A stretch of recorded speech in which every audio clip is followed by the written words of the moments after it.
Good morning everyone! Meron tayong simple video at very raw video nitong ating farmhouse dito pa sa Metro Tagaytay with a lot area of 3,834 square meters.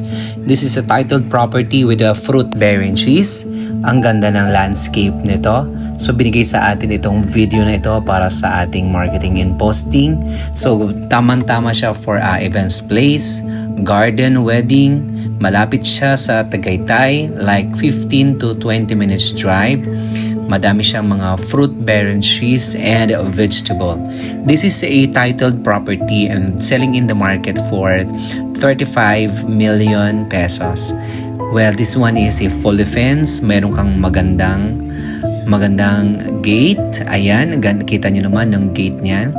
At pagpasok mo, bubungad sa iyo ang itong napakaliwanag na landscape at napakaganda ng landscape. This is a very simple video and yet we invite you all to do the site ocular for your proper due diligence.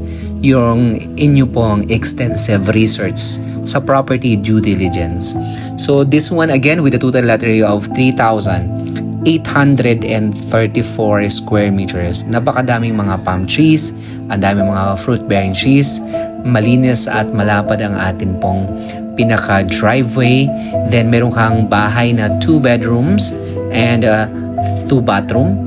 Of course, you have gazebo and a lot of space na pwede pang i-improve, i-develop once you are in the possession of the property. Tamang-tama po ito gawing events place or a venue for a big gatherings or a big events. So, Tagaytay climate, kaya malamig at masarap ditong magbakasyon for a very friendly price. If you are interested or anyone interested, message us today on the numbers visible on the screen. Tandaan natin, mata sa langit, paa sa lupa palagi.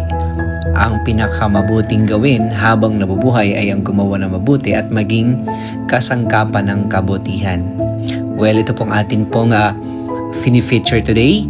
This is a real estate, no? Anything attached to the land, a real estate, at pwede nyo ipamana at pwede nyo pong gawing donation later on. Depende sa inyo. Well, ito yung pinaka-driveway at ito yung bahay natin sa loob. Kasama na po ang gamit diyan at ang ganda ng landscape. Then you have a gazebo, ang daming mga halaman na talaga namang mag-i-enjoy kayo. Thank you so much guys and I hope to see you in our next video. God bless everybody.